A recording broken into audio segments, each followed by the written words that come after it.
So let's start. Book है time management by Brian Tracy.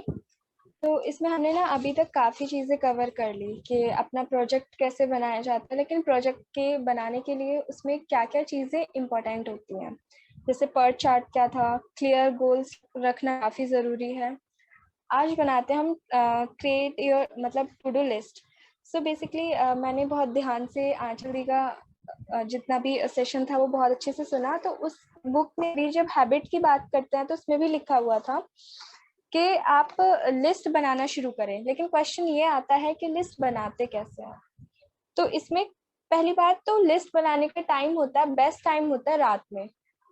अब ये क्वेश्चन है कि रात में क्यों बनानी चाहिए, क्योंकि इस वक्त रात में जब हम लिस्ट बनाते हैं तो हमारा सबकॉन्शियस माइंड बहुत मतलब उस वक्त ना एक्टिव हो जाता है कि हम जो भी है रात को हमने लिस्ट बनाई, हमने सोचा, तो वो चीज़ ना हमारे दिमाग में कहीं ना कहीं ब्रेन में रहेगी। तो सबकॉन्शियस माइंड ना उस चीज़ को बार बार सोचता रहेगा, उस पर रात को अपना वर्क कर लेगा, और जब हम सुबह उठकर उस लिस्ट को देखेंगे तो बहुत सारे आइडियाज और बहुत सारी चीजें हमें ना खुद मतलब एकदम से देखते ही हमें आइडियाज आ जाएंगे, अरे इसको ना इस तरीके से करते हैं तो ये बेहतर होगा। इससे क्या होगा कि जो एग्जीक्यूशन का टाइम है वो बच जाएगा। दूसरी बात, हमारे पास ऑलरेडी करने के लिए चीजें होंगी, तो हमारा जो बेकार का टाइम है कि इसको कैसे करूं कैसे ना, वो खत्म हो जाएगा।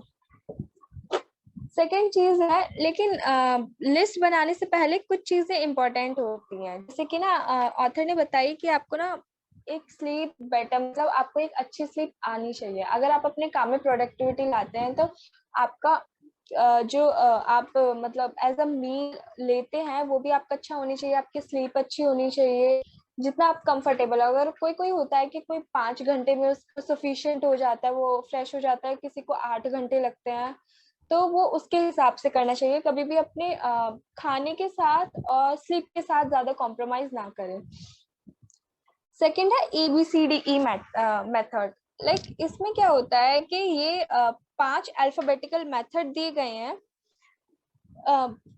इसमें एक कैटेगरी इसमें ना बेसिकली कैटेगरीज में डिवाइडेड है। अगर हम एक कैटेगरी उन सब चीजों को रखेंगे जिसमें हमें कोई भी चीज करनी ही करनी है। फॉर एग्जाम्पल, अगर आपने कोई बुक उठाई, जैसे आप बुक पढ़ रहे हो, तो मतलब जैसे मैंने कोई ये ब्रायन जैसे कि टाइम मैनेजमेंट पढ़ रही हूँ, तो मैं रात को लिस्ट बना के रखूंगी कि मुझे ना कल इसकी टाइम मैनेजमेंट का ये चैप्टर कंप्लीट करना ही करना है। तो वो मेरा एक कैटेगरी में आएगा जो मुझे करना ही करना है, जिसके कॉन्सिक्वेंसेस काफी सीरियस होने वाले हैं। मतलब सेकेंड है बी कैटेगरी। क्या होती है बी कैटेगरी में? इसमें हम थोड़े से माइल्ड कॉन्सिक्वेंसेस आते हैं, मतलब इसमें हमें करना ही चाहिए। जैसे कि बी में ये कोई भी आपका काम हुआ, जैसे कि आपको बाहर जाकर कोई बुक खरीदनी है या स्टेशनरी पे जाना है और इम्पोर्टेंट है जाना, तो आप उसमें एडजस्ट कर सकते हो, उसे बी कैटेगरी में डाल सकते हो। सी कैटेगरी का सबसे ज्यादा लोग अपना टाइम वेस्ट सी कैटेगरी में करते हैं, क्योंकि इसमें क्या होता है, कॉन्सिक्वेंसेस कोई नहीं होता, जो सबसे ज्यादा डेंजरस चीज होती है। लेकिन क्योंकि अब जैसे कि कभी कभी होता है कि कोई भी अपने ऑफिस जाता है तो सब ऑफिस में बेफिजूल की बातों में ज्यादा ध्यान देंगे, लाइक 2-2 3-3 घंटे बिता देते हैं कि अरे इसका ऐसे हो गया, इसने प्रोजेक्ट नहीं किया, उसको बोनस नहीं मिला। तो इसमें ऑथर बोलता है कि हम लोग इतना कीमती वक्त बेकार चीज पे जाया कर रहे हैं जिसका कोई कॉन्सिक्वेंसेस है ही नहीं। तो ऑथर ने इसके लिए सी कैटेगरी बताई है।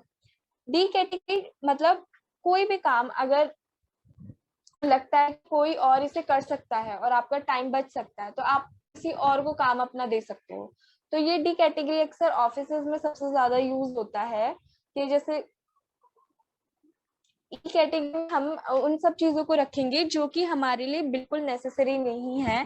लाइक जैसे हमें चीजों को एलिमिनेट करना है, जैसे कि कोई जैसे मेरा एग्जांपल ले लेते हैं, मुझे मतलब मैं बहुत ज्यादा गाने सुनती हूँ। लाइक इतना इतना टाइम हो जाता है, मैं एक एक 1.5-2-2 घंटे आराम से रेगुलरली सुन सकती हूँ। तो ये क्या होता है कि इसका मुझे कोई कॉन्सिक्वेंसेस नहीं मिल रहा, इससे मेरा टाइम वेस्ट हो रहा है। तो एलिमिनेट कैटेगरी मतलब ई कैटेगरी में हमें उन सब चीजों को डालना होगा जो हमारे लिए बिल्कुल नेसेसरी नहीं है। सेकंड है, अब जब हम अपना वर्क प्लान करता है तो है plan your work and work your plan. मतलब कभी भी कोई भी ऐसी चीज ना करें जो आपके प्लान में ना हो। ठीक है, अगर हम ऐसी चीजें एकदम से हमारे माइंड में आती है और हमें लगता है कि या ये भी करना जरूरी है, फॉर एग्जांपल आपने पूरा शेड्यूल रेडी कर रखा है और आपको एकदम से कॉल आता है कि आपको वहां पे जाना है, तो आप उस चीज को पहले अपनी लिस्ट में डाल लो एंड फिर उसके ऊपर स्लो थिंकिंग रखो, पूरी सिचुएशन का एनालिसिस करो, फिर उसके बाद 2 मिनट लो और देखो कि वो आपका जाना जरूरी है या नहीं है। सेकंड है नॉट टू डू लिस्ट, जो कि बहुत इंपॉर्टेंट है। लाइक आप जब लिस्ट प्रिपेयर करते हो, अगर आप अपनी इनिशियल स्टेज पे हो, अगर आप ये हैबिट डेवलप कर रहे हो, तो टू डू लिस्ट के साथ एक नॉट टू डू लिस्ट रखो, जो कि मैं हमेशा अपने साथ बनाती हूँ। इससे क्या होता है कि हम अपनी पूरे दिन की सारी चीजें लिखेंगे। पहले फर्स्ट एक ऐसी लिस्ट होगी जिसमें हमने सारी चीजें लिख दी। ठीक है, हमें क्या करना है, क्या इंपॉर्टेंट है, क्या इंपॉर्टेंट नहीं है, प्लस क्या किस में हमारा टाइम वेस्ट होता है या क्या चीजें हमें करने में अच्छा लगता है। फिर उनको ना हमें चूज करना होता है कि कौन सी ए कैटेगरी में आएगा जिसके कॉन्सिक्वेंसेज होंगे सीरियस, कौन सी बी कैटेगरी में होगा जो माइल्ड कॉन्सिक्वेंसेज होंगे, सी कैटेगरी में जिसके कोई कॉन्सिक्वेंसेज नहीं है वो कौन सी चीज होगी, और एलिमिनेट किस किस चीज को करना है। And not to do list मतलब जो कि हमें जिन चीजों को हमें करना ही नहीं है वो आएंगी। फॉर एग्जाम्पल कभी कभी ऐसा होता है कि हम लोग पढ़ रहे होते हैं तो बीच में ही हमारा फोन में मैसेज पॉपअप होता है कि फ्रेंड का मैसेज आ जाता है कि हैंग आउट करने चलते, तो हमारा भी मन लगने लगता है कि शायद यार चलना चाहिए। बट ये एक बहुत ज्यादा टाइम वेस्ट चीज है। मतलब ये नहीं है कि आपको नहीं जाना चाहिए, लेकिन अपनी अपनी सिचुएशन को देखिए। अगर आपको लगता है कि मैं वहां पे जाऊंगी तो मेरा बहुत सारा काम बेकार हो जाएगा, तो आपको उस चीज को अवॉइड ही करना चाहिए। तो थैंक यू वेरी मच, इसका इतना ही था। बहुत ही अच्छा मेघना, बहुत ही प्रैक्टिकल, इंसाइटफुल और तुरंत ही समझ में आने वाला और तुरंत ही इम्प्लीमेंट होने वाला।